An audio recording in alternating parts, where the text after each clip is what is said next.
우리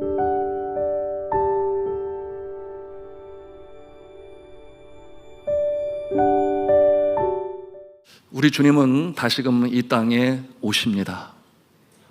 우리 주님은 다시금 이 땅에 재림하십니다. 2000년 전에 이 땅에 초림으로 오신 예수 그리스도는 온 세상 구원을 위하여 구원주로 오셨습니다. Servant King이라고 그랬어요. 섬김의 왕으로 이 땅에 오셔서 그 사명 온전히 이루셨어요. 그런데 이제 다시 오실 예수 그리스도는 그와 같은 모습이 아니라 심판주로 오십니다. 그러므로 이 땅에 오셔서 악을 행하는 자를 심판하시고, 또한 주를 믿고 의를 행하는 자는 주인의 즐거움에 참여할 수 있도록 여러분 심판주로 이 땅에 임하시게 될 것입니다.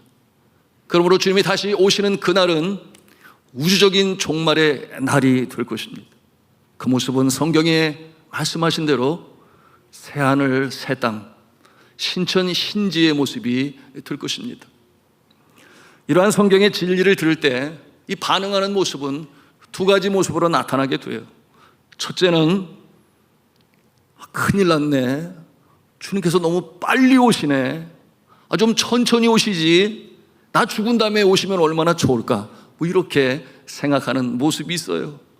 여러분, 그처럼 생각하는 모습은 또 두 가지로 볼 수 있으니, 첫 번째는 이 세상이 너무나 좋아요, 더 즐기고 더 오래 살다가 떠나고 싶어요, 이와 같은 마음을 가지고 있는 모습. 또 한 가지의 모습은 지금 주님 오시면 큰일 났네, 이제 내가 주님을 만나면 내가 죽어, 내가 지은 지 아직 제대로 회개도 하지 못했는데, 그래서 그 심판이 두려워서 주님 오시는 것을 두려워하고 싫어하는 모습이 있어요. 여러분, 그런가 하면은 큰 두 번째의 모습, 어떤 모습이겠어요? 할렐루야, 마라나타, 주 예수여 어서 오시옵소서. 여러분, 이렇게 주님 오심을 기뻐하고 찬송하는 거룩한 무리들이 있을 것입니다. 여러분은 이 첫 번째의 모습과 두 번째의 모습 중에서 어떤 모습이십니까? 여러분, 속으로만 답하시면 돼요. 네. 여러분, 이와 같은 답은 사실 우리의 믿음의 그 척도가 될 수 있습니다. 오늘 예수 그리스도께서는 굉장히 중요한 말씀을 우리에게 전하시고 계세요. 여러분, 저 북녘 땅에 믿음을 지키고 살다가 잡혀서 감옥에 들어가 있는 모습들은 어떠한 모습일까요? 아멘, 할렐루야, 우리 주님 어서 오시옵소서. 주님 진작 오셨어야지요, 왜 이제 오십니까? 이와 같은 모습 아니겠습니까? 여러분, 이처럼 주님의 오심을 간절히 바라는 모습이 있는데, 저는 간절히 기도합니다. 여러분은 마라나타 주 예수여 어서 오시옵소서. 여러분, 이와 같은 이 마라나타의 신앙인이 다 되시기를 주님의 이름으로 축복합니다. 아멘이에요. 예수님은 제자들에게 다시금 재림하실 그 내용에 대하여 이제 오늘 말씀으로 가르치시는데 비유로 말씀을 하세요. 혼인잔치 집에 갔다가 늦게 오는 주인, 그리고 그 주인이 언제 올지 모르지만 반드시 올 거니까 그때를 기다리며 깨어있는 이 종의 모습을 통하여 이 장차 오실 예수 그리스도의 상황에 대해서 가르쳐 주십니다. 자, 이처럼 비유로 주시는 말씀 36절의 내용인데요, 우리 같이 읽도록 하겠습니다. 시작. 너희는 마치 그 주인이 혼인집에서 돌아와 문을 두드리면 곧 열어주려고 기다리는 사람과 같이 되라. 아멘. 어떠한 사람이 되라? 기다리는 사람 같이 되라. 기다리는 사람 같이 되라. 여러분, 기다리는 사람 같이 되라, 이처럼 하시는 말씀에 우리가 어떠한 모습으로 예수님의 재림을 기다려야 할지를 가르쳐 주시는 것입니다. 주인이 집으로 올 것을 분명히 알고 있어요. 확실히 알고 있어요. 그러므로 잠자리에 들지 아니합니다. 그러므로 종의 모습이 어떠한가? 복장도 여전히 잠자는 모습이 아니잖아요. 그 내용이 이제 36절에 있는 내용인데 뭐라고 그랬어요? 허리에 띠를 띠고 등불을 켜고 서 있으라. 근데 문제는 무엇입니까? 그때가 언제인지, 그 시가 언제인지 알 길이 없는 거예요. 여러분, 주님께서 이 땅에 오시는 날은 우주적 종말의 날이라고 했습니다. 여러분 중에는 혹여 이와 같은 내용이 믿겨지지 않을 수도 있어요. 그러나 주님은 반드시 오십니다. 여러분, 주님께서 승천하실 때 그 모습을 바라보는 자들에게, 여러분, 주님이 하늘로 올라가시니 구름이 가리웠다 그랬어요. 그것을 바라보는 자들을 향하여 2명의 천사가 나타나서 그들에게 말씀하세요. 이 내용이 이제 사도행전 1장 9절, 10절, 11절의 내용인데 우리 같이 천천히 읽겠습니다. 시작. 이 말씀을 마치시고 그들이 보는데 올려져 가시니 구름이 그를 가리어 보이지 않게 하더라. 올라가실 때 제자들이 자세히 하늘을 쳐다보고 있는데 흰옷 입은 2사람이 그들 곁에 서서 이르되 갈릴리 사람들아 어찌하여 서서 하늘을 쳐다보느냐? 너희 가운데서 하늘로 올려주시니 예수는 하늘로 가심을 본 그대로 오시리라 하였느니라. 아멘. 자, 천사가 그 내용을 가르쳐 주었습니다. 이루어질 예언의 말씀이죠. 그런데 예수 그리스도께서 직접 말씀하셨나요? 네, 물론이죠. 예수 그리스도께서 친히 다시 오실 것에 대해서 말씀을 하시니 이 내용이 마태복음 24장 30절에 있어요. 우리 같이 또 읽도록 하겠습니다. 시작. 그때의 인자의 징조가 하늘에서 보이겠고 그때의 땅의 모든 족속들이 통곡하며 그들이 인자가 구름을 타고 능력과 큰 영광으로 오는 것을 보리라. 아멘. 인자가, 예수 그리스도께서 자신을 가리켜 말하실 때 인자로 표현을 하시는데, 즉 예수 그리스도께서 구름 타고 능력과 크신 영광으로 다시금 오시겠다, 분명히 이렇게 말씀하셨습니다. 여러분, 주님의 이 재림에 대하여 관심이 없었던 그 모습, 여러분 오늘 이 시대처럼 관심이 없었던 모습도 없었어요. 여러분, 전쟁이 나고 지진이 나고 화산이 터지고 쓰나미가 일고 그런가 하면 예기치 아니한 이 코비드 19과 같은 여러분 이 재앙으로 인해서 많은 사람들이 생명을 잃을 때 여러분, 사람들은 생각했죠. 종말이 오려나, 이 세상의 끝날이 오려나. 여러분, 그와 같은 생각을 많이 가졌지만 그러나 지나고 나면 또다시 그냥 잊어버리고 말아요. 그래서 여러분이 종말적 신앙을 가진 모습들은 오늘 이 시대에 찾기가 참 쉽지 아니합니다. 그런데 말세구나, 정말 세상 종말이 임하였구나, 주님 오실 날이 임박했어. 여러분, 이와 같은 모습으로 심각하게 실제적으로 또한 실감하며 느껴야 되는데 느끼지 못하는 자들, 여러분 이와 같은 모습들 오늘날 이 시대에 많이 있습니다. 그렇다면 저는 여러분들에게 이렇게 묻고 싶어요. 여러분, 개인의 종말은 확실히 믿고 있습니까? 이렇게 묻고 싶어요. 개인의 종말은 뭐예요? 주님이 오시기 전에 내가 먼저 이 세상 떠나 주님을 만나는 그날을 개인적 종말이라고 할 수 있겠습니다. 그러므로 나는 죽는다, 죽을 것이다, 정확히 말하면 나는 지금도 죽어가고 있다, 대부분이 믿어요. 그러나 성도 여러분, 한번 생각해 보십시오. 사실 내가 이 죽는다는 것을 확실히 알고 정말 실감하고 그와 같은 모습으로 오늘 지금 이 현재를 살고 있는 사람은 과연 얼마나 될까요? 어린아이에게 이렇게 말하는 거예요. 너 사고가 나지 않아도, 병들지 않아도 결국 사람은 다 죽는 거야. 그러니까 너도 예외는 없어. 너도 죽을 거야. 그거 알지? 이렇게 물어봤을 때 고개를 끄덕일 거예요. 알아요. 이렇게 말할 거예요. 어떻게 알아요? 자기가 사랑하는 강아지가 병들어가지고 죽게 되었는데 반응이 없는 거예요. 이렇게 흔들어도 반응이 없고 불러도 답이 없고, 그렇게 자기를 쫓아다니던 이 강아지가 움직이지 아니하니 이게 죽음이구나라는 것을 간접적으로 알아요.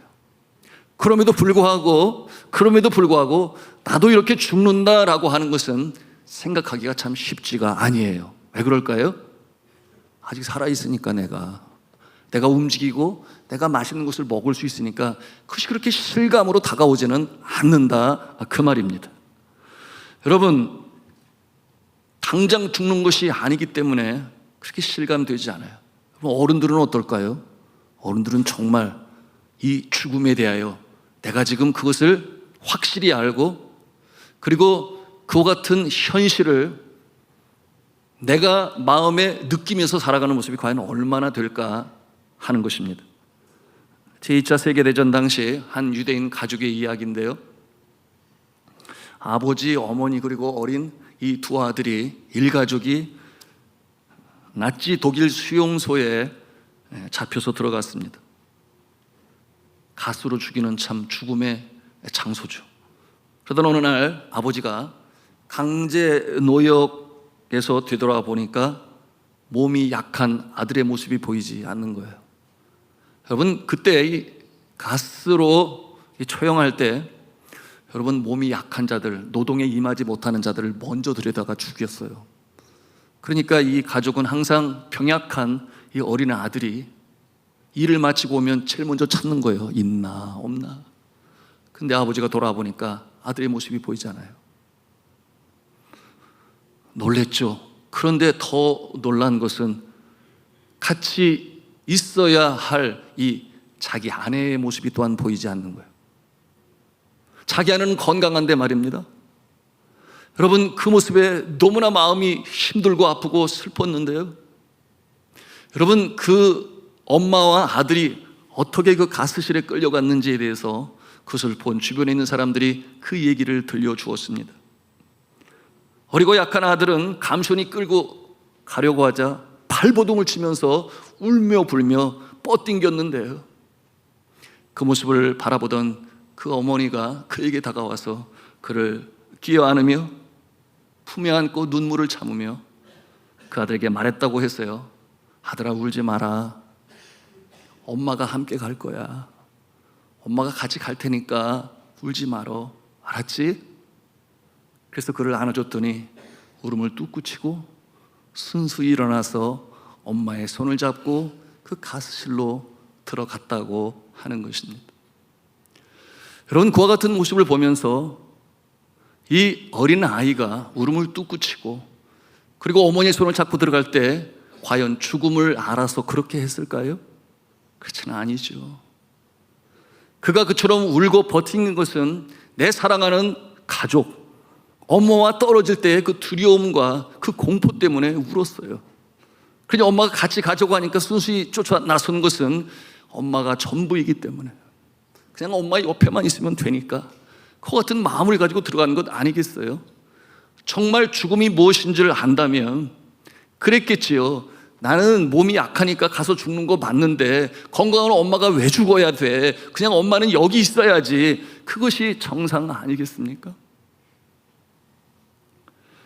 여러분, 정말 죽음이 뭔 줄 아시나요? 여러분은 네, 알아요 라고 그렇게 답을 할 거예요. 수도 없는 죽음을 보았기 때문이죠. 그런데 나도 언젠가 죽을 것이기 때문에 그 죽음을 실감하고 지금 그리고 오늘 현재를 살아가고 있나요? 그렇지는 않아요. 왜냐하면 여전히 내가 숨을 쉬고 있기 때문에, 살아있기 때문에. 자, 그렇다면 임종을 맞이할 때는 어떨 것 같습니까? 임종을 맞이할 때 그것도 잘 몰라요. 왜냐하면 임종을 경험해 봤어야 알지. 예? 그 순간이 아직 나에게 닥쳐오지 않았기 때문에 여러분, 우리는 이 죽음을 안다고 하지만 나라고 하는 내 존재와 연관해서 생각하면 여전히 피상적이라고 하는 거죠. 그래서 사람들은 준비하지 않습니다. 알지만 준비하지 않아요. 여러분, 오늘 밤이나 내일 죽을 것이라고 믿는 사람은 한 사람도 없어요.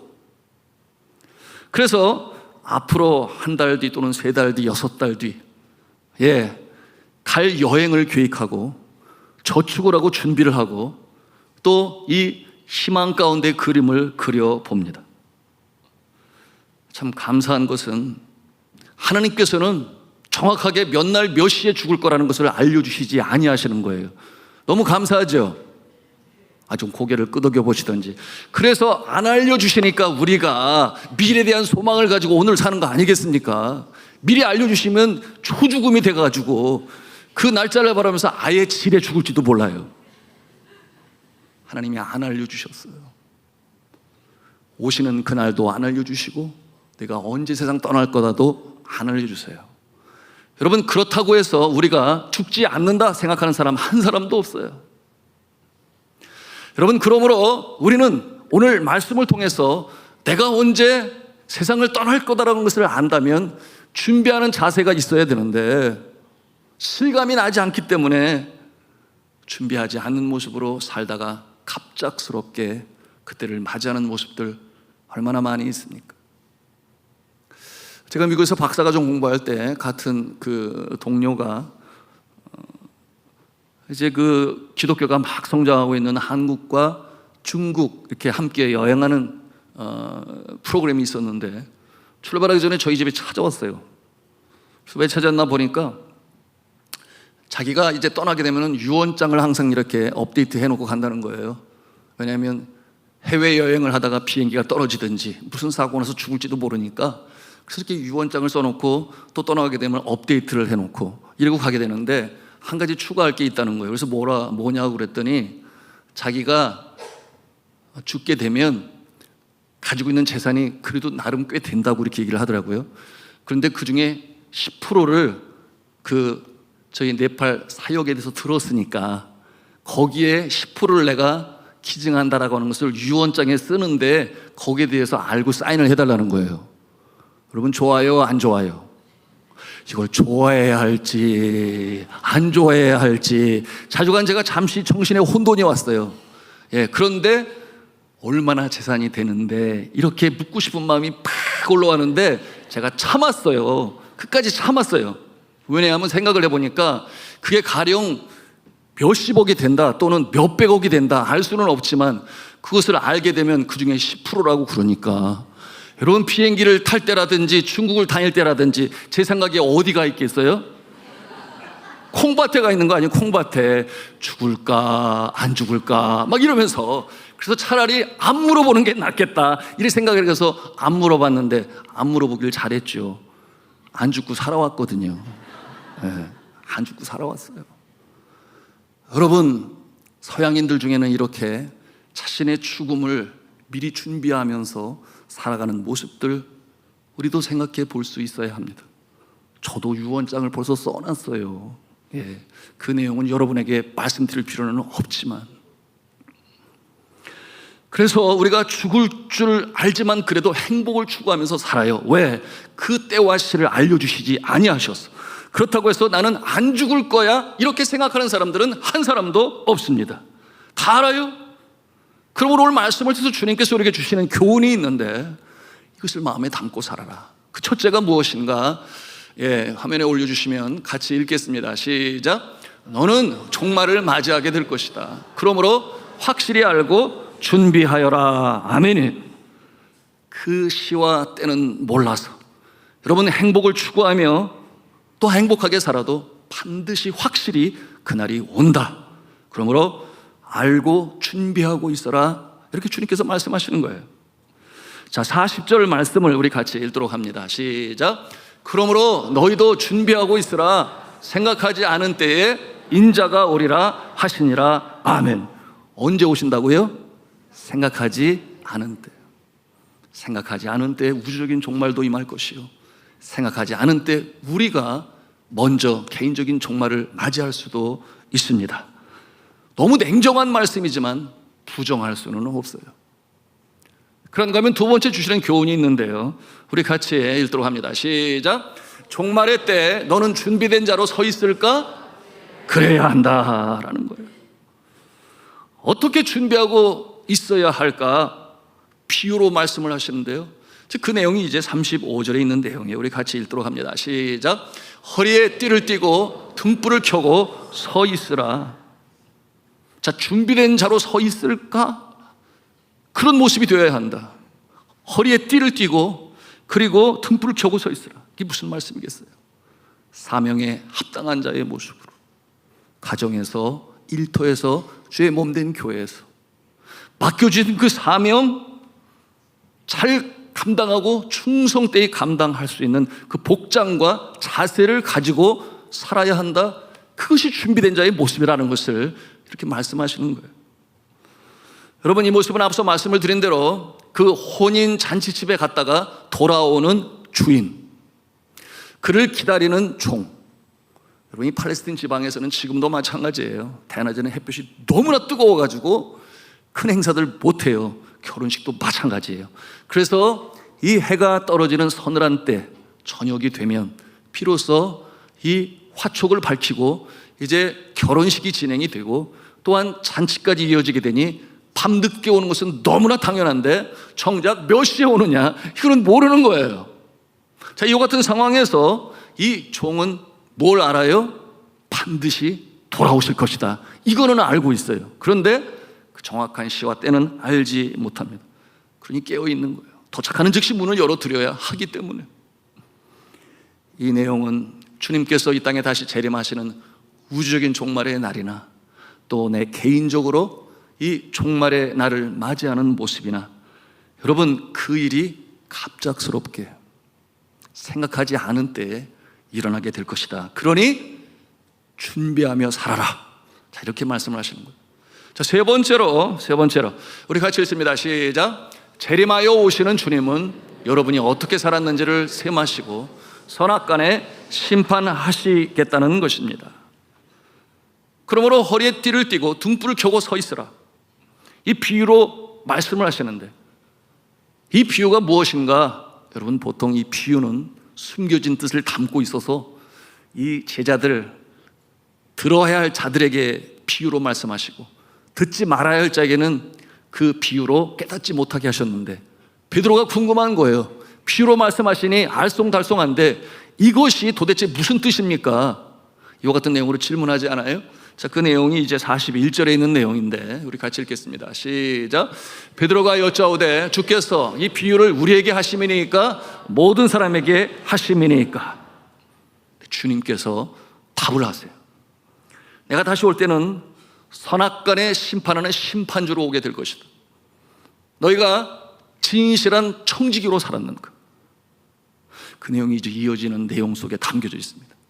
그러므로 신실하고 진실한 청지기로 살았다면 주인이 올 때에 피차 서로가 기쁨 속에 만나는 거예요. 그래서 잘했다, 충성된 종아, 이제 주인의 즐거움에 참여할지어다. 여러분, 영생 복락이 준비되어 있어요. 그런데 진실한 청지기의 모습이 아니라, 여러분, 그 주인이 언제 올지 생각도 아니하고 준비도 아니하니까 어떤 모습으로 살겠어요? 말씀해 보니까 내 뜻대로 살자. 그러니 사람을 내가 아니어도 다 존귀히 여기고, 그래서 피차 서로 존중해야 되는데 그러지 아니하고 너무 우습게 여겨서 압제하고 강탈하고 때리고, 그리고 자신은 먹고 마시고 취하자 했던 자들은 무서운 심판을 받게 될 것이다. 어두움에 쫓겨나서 슬피 울며 이를 갈미 있을 것이다. 이것이 주님께서 주시는 교훈인 것입니다. 여러분, 근본 이 폭우에 극한 폭우라고 이렇게 표현을 사용하더라고요. 안타깝게도 현재까지 사망이 10명, 실종이 6명에 이릅니다. 그런가 하면 지난 목요일 밤, 여러분 아시잖아요. 수화동의 한 아파트에 그 주차장에 불이 나고 거기서 오르는 이 화염과 연기가 건물이 보이지가 않아서 옥상에 사람이 구조를 기다렸지만 아예 보이지가 않는, 숨을 쉴 수가 없어요. 그 가운데서 생존해야 되니까 옷을 벗어서 얼굴을 가리고 이 분진이 들어가지 않도록, 그래서 현장에 도착을 해서 보니까 우리 김재한 장로님 위에 옷이 없어요. 피는 내리는데 얼굴은 그 화염의 분진, 여러분, 그 끓음으로 인해서 까맣게 되어 있는, 여러분, 그 상황 가운데서 3명이 심정지 상태에서 후송되었지만 결국 세상을 떠나고 말았습니다. 여러분, 그 가족들이 얼마나 큰 충격과 슬픔에 잠겨 있겠어요. 너무나 마음 아프고 안타까운 모습이죠. 여러분, 누가 사람의 한치 앞을 내다볼 수 있습니까? 당장 눈앞의 일도 보지 못하는 것이 우리 인생이에요. 모르지요. 마찬가지로 주님 언제 오실지, 내가 언제 이 세상을 떠날지. 여러분, 누가 생각을 했겠습니까? 이번 여름에 비가 많이 오면 내가 죽을 거다. 그렇게 생각하는 사람 한 사람도 없어요. 여러분, 그러므로 뭐라는 거예요? 준비하라, 준비하라. 그렇게 말씀하시는 거예요. 깨어 있어라, 이렇게 말씀하시는 것입니다. 여러분, 이 세상에서 이 소풍을 마치고 우리의 영혼이 돌아갈 저 하늘나라, 영혼의 본향 갑니다. 그래서 들어가기 위해서 늘 마음에 알고 깨닫고 그리고 실감하면서 준비하면서 살아라, 이렇게 말씀하시는 거죠. 주님을 누구보다 사랑하고 이 생명의 복음으로 전하는 일에 평생을 들였던 D.L. 무디, 여러분, 그는 늘 저 하늘나라 영혼의 본향을 늘 그 입에서 떼어놓지 않고 말씀을 전할 때도 그랬죠. 그래서 그를 가리켜 하늘에 속한 사람이라는, 그렇게 그를 불렀어요. 비록 두 발은 이 땅에 딛고 살지만 하늘에 속한 사람. 여러분, 그가 어느 한순간 찾아온 그 죽음 앞에서 임종시에 어떠한 고백을 하고 세상을 떠나셨는가? 땅은 물러가고 하늘이 열린다. 땅은 물러가고 하늘이 열린다. 내 주께서 나를 위해 오신다. 그 말씀을 남기고 주님의 품에 안겼습니다. 여러분, 그는 이미 그 죽음 앞에서 주님을 보았던 것이죠. 그런가 하면 세계적인 전도자인 존 웨슬레, 임종시에 가장 좋구나, 하나님이 함께 하심이라, 그 말을 남겼어요. 가장 좋구나, 하나님이 함께 하심이라. 그가 그처럼 원하던, 그리고 늘 생각하면서 살았던, 이제 그 하늘나라로 들어가게 되니 그가 미리 아는 거예요. 그를 무엇을 보았는지 알 수 없지만 가장 좋구나, 하나님이 함께 하심이라. 종교개혁의 영웅인 존 캘빈, 그는 임종시에 수도 없이 입에서 중얼중얼 이렇게 외웠던 말이 있는데, 그게 뭐냐면 현재의 고난은 장차 나타날 영광과 좋게 비교할 수 없도다. 현재의 이 고난은 장차 나타날 영광과 좋게 비교할 수 없도다. 여러분, 이것을 한 번도 아니고 두 번도 아니고 세 번도 아니고 20번을 하고서 그렇게 숨을 거두어 주님의 품에 안겼다고 그랬어요. 나치 독일 정부에 반대의 기치를 걸었던 우리 모두의 목회자요 신학자인 본 회퍼, 여러분 아실 거예요. 여러분, 그가 감옥에 갇혔습니다.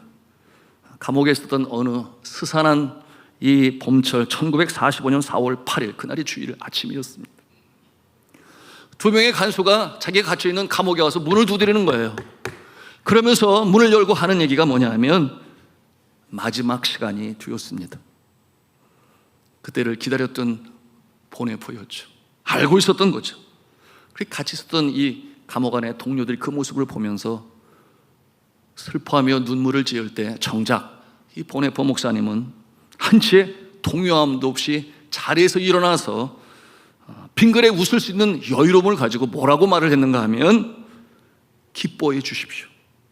기뻐해 주십시오. 오늘은 내 새로운 삶의 시작입니다. 그랬어요. 기뻐하십시오. 오늘은 내 삶의 새로운 시작입니다. 여러분, 우리가 존경하는 평생을 복음 전하는 일로 십자가의 복음, 부활의 예수 그리스도, 사도 바울, 여러분, 그는 그 임종의 때가 언제였는가? 로마의 감옥에 갇혀 있을 때였죠. 차디찬 돌바닥 그 깊은 감옥에 갇혀 있을 때 그는 영적으로 감지합니다. 이제 내가 이 세상 떠날 날이 다가왔구나. 그러면서 유언과도 같은 남겨야 할 말을 글로 기록하여 보냈는데, 누구한테 보냈냐 하면 그의 사랑하는 영적 아들 디모데에게 보냅니다. 그가 뭐라고 그 유언과도 같은 남겨야 할 말을 남겼는가? 그것이 디모데후서 4장 7절에서 8절에 있는 말씀이에요. 우리 같이 묵상하며 읽겠습니다. 시작. 나는 선한 싸움을 싸우고 나의 달려갈 길을 마치고 믿음을 지켰으니 이제 후로는 나를 위하여 의의 면류관이 예비되었으므로 주 곧 의로우신 재판장이 그날에 내게 주실 것이며 내게만 아니라 주의 나타나심을 사모하는 모든 자에게도니라. 아멘. 자, 주 안에 사랑하는 성도 여러분, 우리가 이제 하기철 또 휴가철을 맞이해서 휴가를 준비하죠. 필요한 것 목록 적어놓고 하나씩 둘씩, 그리고 또 자녀들과 함께 준비를 하면서 마음에 먼저 기쁨이 일어요. 그 그림이 그려지기 때문이죠. 잘하는 것이죠. 그래야 더 효과 있고 재충전과 회복의 시간을 가질 수가 있을 것입니다. 잘하는 것이에요. 그런데 정작 내 영혼의 본향 저 하늘나라, 그 때를 알 수 없지만 그 나라에 들어가기 위하여 나는 지금 어떠한 준비를 하고 있는 것인지, 여러분 오늘 말씀을 통해서 우리는 자신을 돌아보아야 할 것입니다. 여러분 어떻게 준비하고 계십니까? 이렇게 옆 사람에게 물어보지 마시고, 기분 나빠할 수 있으니까 여러분 스스로에게 물어보시기 바랍니다. 나는 어떻게 그날을 준비하고 있을까? 여러분 우리 믿음의 사람들로서 어떻게 주님 오실 그날을 준비해야 할까요? 여기에 하나의 팁을 주는 여러분 한 성도의 글이 있습니다. 그는 미국의 흑인 노예로 살면서 주인의 목화밭에서 목화를 따던 한 흑인 성도인데요, 그는 이와 같은 작사를 하여 찬송으로 불렀습니다. 왕이시여 으뜸 대신 그가 장래에 오시리니 그가 오실 때 목화 따는 날을 보시리라. 하늘의 천군들이 소리 높여 외치는 소리 그대들은 들을지어다. 그가 오실 때 목화 따는 날을 보시리라. 사람들에게 내동댕이 침을 받고 죽기까지 고통당하신 그가 오실 때 목화 따는 날을 보시리라. 미움받고 천대받으시며 조롱당하시고 십자가에 못 박히신 그가 오실 때 목화 따는 날을 보시리라. 그가 오실 때 성도들과 천사들이 면류관을 드릴 때 배척당하신 그를 향해 호산나를 외치리니 그가 오실 때 나는 목화밭 가운데서 무릎을 꿇으리라. 무슨 뜻이겠습니까? 나에게 주어진 사명이 있어요. 가정에서 가장으로, 또한 어머니로서, 부모와 자녀로서, 또한 일터에서 일꾼으로, 또 사업장의 사업주로서, 그런가 하면 주의 몸된 교회에서 하나님이 주신 직분과의 사명을 받고 그것이 주님이 나에게 주신 일터여 동산이라 여겨. 여러분 주님이 언제 오시든지 나는 이 사명을 이루며 나아간다. 여러분 그와 같은 모습이 신랑 되신 예수 그리스도를 맞이하는 정결한 신부의 모습인 것을 바로 이 흑인 한 성도의 모습을 통해서 우리가 대하는 것입니다. 이제 말씀을 맺습니다. 오늘도 이 땅에서 내가 처하는 환경에서 크게 세 가지로 말씀을 드렸습니다. 하나님이 나에게 주신 나의 사랑하는 가정 안에서, 그런가 하면 또한 나를 선교사로 보내신 나의 일터와 사업장에서, 그런가 하면 주께서 피로 값주고 쓰신 주의 몸된 교회 직분자로 사명을 받아서 여러분 오늘도 묵묵히 수고하며 땀을 흘리며 여러분 주의 마음을 기쁘시게 하는 모습이 곧 준비하는 자의 모습이요, 깨어있는 자의 모습이요, 허리에 띠를 띠고 등불을 들고 서 있는 자의 모습인 것이니, 여러분 이와 같은 모습으로 오늘을 열심히 살아가시는, 오늘을 힘차게 살아가시는 그 때와 나를 주님이 알려주시지 아니하셨으니 소망 중에 여러분 그 나를 고대하며 오늘을 힘차게 살아가시는 저 여러분 다 되시기를 주님의 이름으로 축원합니다.